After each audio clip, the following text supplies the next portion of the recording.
பாராளுமன்றத்தில் வந்து முந்தா நாள் பேசின ஆபாச ராசா ராசான்னு ஒருத்தர் ஒரு கேடு கெட்ட ஜென்மம் இருக்கு பாத்தீங்களா. இது வந்து அங்க என்ன சொல்லியிருக்குன்னா, பாஜக கூட்டணியை பார்த்து ஒட்டு மொத்தமா சேர்த்து பேட் எலிமெண்ட்ஸ் வார்த்தையை அவர் பயன்படுத்தியிருக்காரு. மகளாக வளர்த்த மணியம்மையை மனைவியாக திருமணம் செய்து கொண்ட ஈவே ராமசாமி நாயக்கர் பேட் எலிமெண்ட்ஸா இல்லையா? சாகிறது வரைக்கும் சுதந்திர தினத்தை கருப்பு தினமாக கடைபிடித்த ஈவே ராமசாமி நாயக்கர் பேட் எலிமெண்ட்ஸா இல்லையா? சுதந்திர போராட்டம் உச்சகட்டத்தில் இருந்த போது இளமையாக இருந்த மு கருணாநிதி சுதந்திரத்திற்காக துப்பு இருக்கு மண்ணவாரி போடல. அவர் பேட் எலிமெண்ட்ஸா இல்லையா? மாற்றான் தோட்டத்து மல்லிகைக்கு மனம் உண்டு அப்படின்னு சொன்ன சிஎன் அண்ணாதுரை பேட் எலிமெண்ட்ஸா இல்லையா? அடியே மீனாட்சி உனக்கதற்கடி வைர மூக்குத்தி களத்தடி கள்ளின்னு சொன்ன சிஎன் அண்ணாதுரை பேட் எலிமெண்ட்ஸா இல்லையா? தில்லை நடராஜனையும் சிதம்பரம் ஸ்ரீரங்கராஜனையும் பீரங்கி வாய் வைத்து பிளக்கின்ற நாள் என்னாலோ அந்நாளே நன்னாள் பொன்னாள் அப்படின்னு சொன்ன மு கருணாநிதி சின்னமேளம் அவர்கள் பேட் எலிமெண்ட்ஸா இல்லையா? இந்து என்றால் திருடன் அப்படின்னு சொல்லி ஒட்டுமொத்த இந்துக்காரனை இழிவுபடுத்தின மு கருணாநிதி சின்னமேளம் அவர்கள் பேட் எலிமெண்ட்ஸா இல்லையா? இந்துக்களை கேவலமாக பேசின இழிவுபடுத்தி பேசின தர்மபத்தினி கனிமொழி பேட் எலிமெண்ட்ஸா இல்லையா? பிஎஸ்என்எல் கேபிள சன் டிவிக்கு இழுத்துட்டு வந்து கேபிள் திருடன் பேர் வாங்கின தயாநிதி மாறன் கலாநிதி மாறன் பேட் எலிமெண்ட்ஸா இல்லையா? நீ இந்துவாக இருப்பது வரை விபச்சாரி மகன் சொன்ன ஆபாச கேடுகெட்ட கேவலமான இழிப்பிறவி ராசா பேட் எலிமெண்ட்ஸா இல்லையா? பேட் எலிமெண்ட்ஸ்னுடைய கூடாரமே திமுக தான்.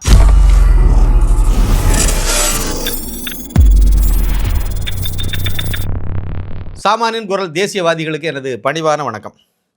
நான் எழுதி திரு அண்ணாமலை ஐபிஎஸ் அவர்களால் வெளியிடப்பட்ட மோடியின் தமிழகம் புத்தகம். இதை பற்றி பல தடவை பல்வேறு தகவல்களை சொல்லிட்டேன். ஆனால் இந்த புக்கு வேணும்னு நினைக்கிறவங்க கண்டிப்பாக நீங்கள் வாங்குங்க. இன்னொரு 4 பேருக்கு வாங்கி கொடுங்க, இல்லை வாங்க வைங்க, வச்சுன்னா நல்லா இருக்கும். இந்த புக்கை வாங்கணும்னு நினைக்கிறவங்க தமிழகம் பாண்டிச்சேரிக்கு வந்து 400 ரூபாய் அனுப்ப வேண்டியது இருக்கும். மற்ற மாநிலங்களுக்கு 450 ரூபா அனுப்ப வேண்டியது இருக்கும்.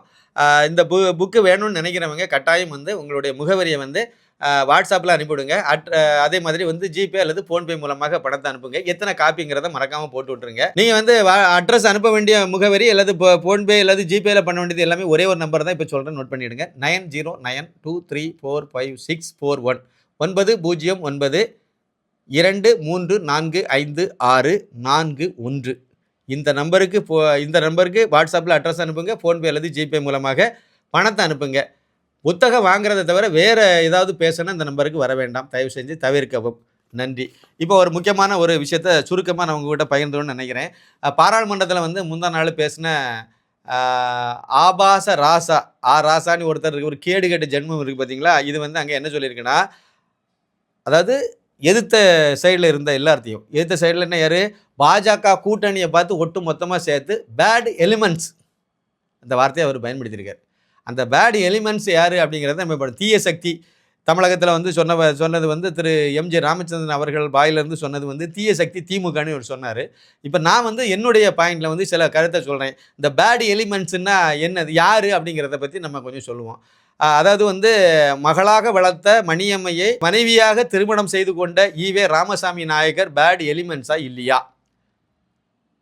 எல்லாரும் சுதந்திரத்துக்காக வந்து அடிபட்டு மிதிப்பட்டு செக்கு இழுத்து கல் உடைச்சு இதெல்லாம் பண்ணி ஜெயிலில் கிடந்து சித்திரவதைக்கு ஆளான போது சுதந்திரம் வேண்டாம்னு சொல்லி சுதந்திர தினத்தை கருப்பு தினமாக கடைபிடித்து சாகிறது வரைக்கும் சுதந்திர தினத்தை கருப்பு தினமாக கடைபிடித்த ஈவே ராமசாமி நாயக்கர் பேட் எலிமெண்ட்ஸா இல்லையா?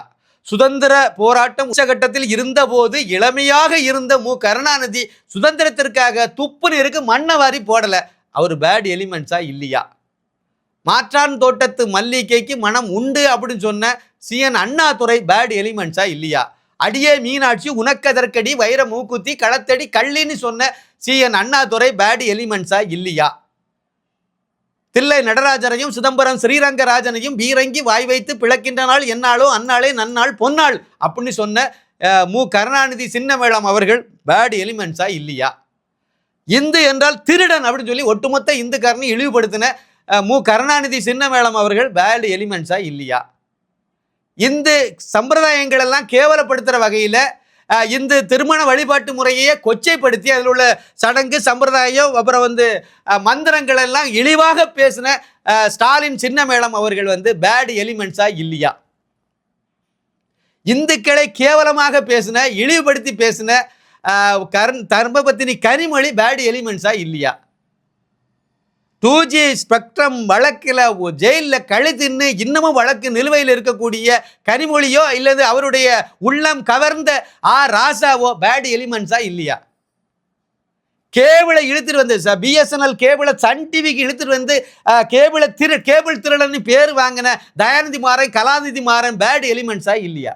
நீ இந்துவாக இருப்பது வரை விபச்சாரி மகன் சொன்ன ஆபாச கேடுகெட்ட கேவலமான இழிப்பிறவி ராசா பேட் எலிமெண்ட்ஸா இல்லையா? இவர் வந்து மற்றவங்களை சொல்றாங்க பேட் எலிமெண்ட்ஸ். யாரு பேட் எலிமெண்ட்ஸ்? அவ்வளவு விஞ்ஞான ஊழல் செய்த கருணாநிதி பேட் எலிமெண்ட்ஸா இல்லையா? விஞ்ஞான ரீதியான ஊழலுக்கு சொந்தக்காரங்க, எத்துவாளித்தனம் பண்றவங்க. ராசா யாருங்க? மதம் மாறி போன ஒரு ஆளுங்க. அவரு மதம் மாறி போனவை அம்பேத்கர் சட்டப்படி தனி தொகுதியில போட்டியிட முடியாது. எப்படி நீலகிரி தொகுதியில போய் இந்து ஆதி திராவிடர்னு ஒரு எத்துவாளி ஏமாற்று சான்றிதழை கொடுத்து ஒரு எம்பி ஆனார்? எப்படி போட்டியிட்டார்? இது பேட் எலிமெண்ட்ஸா இல்லையா? சட்டத்தை கேலி கூத்தாக்குற விஷயமா இல்லையா? இவங்க பாடம் நடத்துறாங்க. சுதந்திரம் வேண்டான்னு சொன்ன கும்பல், இந்து மதத்தையே இழிவுபடுத்திட்டு தெரிஞ்ச கும்பல், பிராமணனுக்கு பூநூல் வெட்டிட்டு தெரிஞ்ச கும்பல், பிராமணனுடைய குடிமையை அறுத்துட்டு தெரிஞ்ச கும்பல் எல்லாம் நல்லவனா யோக்கியனா? நீங்க தான் ஏன் பேட் எலிமெண்ட்ஸ். பேட் எலிமெண்ட்ஸினுடைய கூடாரமே திமுக தான். பேட் எலிமெண்ட்ஸ் அப்படின்னாலே அதுக்கு முழு பொருத்தமும் தகுதி உள்ளது திமுக காரன் மட்டுமே. நீங்க வந்து இந்துக்காரனை சொல்றீங்க, நீங்க வந்து இந்துத்துவவாதிகளை சொல்றீங்க, நீங்க மற்றவங்களெல்லாம் சொல்றீங்க. இந்த இடத்துல அதே நாளில் வந்து இன்னொரு விவாதமும் பளிச்சுன்னு ஒரு இதை அழகா கொடுத்தாங்க, ஒரு விளக்கம் கொடுத்தார். தேஜஸ்வி சூர்யா பாஜகவை சேர்ந்த எம்பி, இளம் எம்பி, அவர் கொடுத்தார், ஒரு விளக்கம் கொடுத்தார். செக்குலரிசம் இவெல்லாம் சட்ட சம்பந்தப்பட்ட விவாதம். நம்ம கான்ஸ்டியூஷனுடைய 75வது ஆண்டு விழாவை முன்னிட்டு நடந்த விவாதம்ங்கிறதுனால சட்ட ரீதியாக சில விஷயங்கள் எல்லாம் எல்லாரும் பேசிட்டு வந்தாங்க. அதுல அந்த மனிதர் கொடுத்ததுல ஒரு அழகான ஒரு புள்ளி, ஒரு தகவல் அழகா சொன்னார். கிறிஸ்தவனாகவே இருக்கிறான், முஸ்லிமாகவே இருக்கிறான், ஆனா இந்துக்கள் மட்டும் மத சார்பற்றவனா இருக்கணும்னு எதிர்பார்க்கிறது எந்த வகையான செக்குலரிசம்னு கேட்டார். இதுக்கு பேர் என்னதுன்னு கேட்டார்.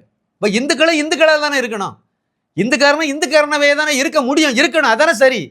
கிறிஸ்தவம் இல்லைன்னா நீ எல்லாருமே மத சார்பற்றவனா இருங்க, கிறிஸ்தவனும் மத சார்பற்றவனா இருங்க, முஸ்லீமும் மத சார்பற்றவனாங்க இருங்க, இந்துக்காரனும் மத சார்பற்றவனா இருப்போம், பிரச்சனை இல்லை. ஆனா நீங்க எல்லாம் மதவாதியாகவே இருப்பீங்க. கிறிஸ்தவனாகவே இருப்பா வெறி பிடிச்சு போய், முஸ்லீமாகவே இருப்பா வெறி பிடிச்சு போய். ஆனா இந்துக்காரன் மட்டும் இந்துங்கிற உணர்வுலே இருக்க கூடாது. அவன் வந்து எல்லாத்துக்கும் நாங்க எல்லா சாமியும் இந்து கிறிஸ்டின் முஸ்லீம் எல்லாத்தையும் நாங்கள் கும்பிடுன்னு சொல்லணும் அப்படின்னு எதிர்பார்க்கறது தான் மத சார்பின்மைன்னு ஒரு விளக்கத்தை வந்து காங்கிரஸ், திமுக, கம்யூனிஸ்ட் இந்த களவாணி கும்பல்கள் வந்து கட்டமைச்சிட்டு இருக்கு. அது எப்படி ஏற்றுக்க முடியும்னு சொல்லி பாராளுமன்றத்தில் ஒலிச்சார் இந்த வார்த்தை. நாம அங்கே பேசிட்டு இருக்கோம், அது வேற. பாராளுமன்றத்தில் பேசுறது பெரிய விஷயம்ல. அங்கே பேசுனாங்க, தொடங்கி இருக்காங்க. இதனுடைய பயணம் என்ன அடுத்த நிலைகளில் வரும்போது இவங்களுக்கு முடிவு நெருங்கி விட்டது அப்படிங்கிறது தான் உண்மை. மகாராஷ்டிராவில் ஒன்று சேர்ந்துட்டாங்க, இந்துக்கள் ஒன்று சேர்ந்து ஓட்டு போட ஆரம்பிச்சிட்டாங்க. ஆந்திராவில் ஒன்று சேர்ந்து ஓட்டு போட்டுட்டாங்க. சந்திரபாபு நாயுடு பாஜக இல்லை, பாஜக கூட்டணி. ஆனால் அந்த கூட்டணிக்கு வந்து அங்கே ஓட்டு போட்டது இந்துங்கிற அடிப்படையில் ஓட்டு ஒருங்கிணைஞ்சது. என்ன முழுக்க ஆகலை, ஓரளவுக்கு ஒருங்கிணைஞ்சது. அதுவே வந்து இவ்வளோ பெரிய வெற்றி. ஏன்னா இந்துக்களுடைய எண்ணிக்கை அதிகமாக இருக்குல்ல. தமிழகத்தில் அடுத்த எலெக்ஷனில் நம்ம இதை எதிர்பார்க்கலாம். ஏன்னா 85% இந்துக்கள் இருக்காங்க. அந்த இந்துக்கள் இருக்கக்கூடியதில் 10, அதாவது கிட்டத்தட்ட 18% ஓட்டு வந்து பாஜக அணிக்கு, திரு அண்ணாமலை IPS தலைமையிலான அணிக்கு வந்து 2024 பாராளுமன்ற தேர்தலில் கிடைச்சிருக்கு. அப்படின்னா இன்னும் ஒரு 10% இந்துக்கள் மட்டும்தான் வந்து விழிப்புணர்வு பெறணும். திமுக அணியில் இருக்கக்கூடிய 10% ஓட்டு வந்து பாஜக அணிக்கு மாறிட்டு அப்படின்னாலே திமுக காலி, கண்டிப்பாக மாறும். அது மட்டும் மாறாது, எடப்பாடி பக்கத்தில் இருந்து இன்னொரு 10% இந்த பக்கம் வரும். அதனால் பாஜக சாலிடு வெற்றி, பாஜக அணி அப்படிங்கிற எந்த மாற்று கருத்தும் இல்லை. தமிழகத்துக்கு 2026 நல்லது நடக்க போகுதுங்க. மீண்டும் ஒரு காமராஜர் ஆட்சி அமைய போகுதுங்க. திரு அண்ணாமலை IPS அவர்கள் முதல்வர் ஆக போகிறார். நமக்கு தமிழகத்தில் உள்ள மதுக்கடைகள் எல்லாம் மூடப்படும். அதே மாதிரி இந்த போதைப் பொருட்கள் எல்லாம் இழுத்து மூடப்படும், இல்லாமல் ஆக்கப்படும். சட்டம் ஒழுங்கு சீராக இருக்கும், சட்டம் ஒழுங்கு நிலை நாட்டப்படும் காலம் 2026 ஆரம்பிக்கும்னு நம்ம நம்பிக்கையோடு இருக்கலாம். நன்றி, வணக்கம்.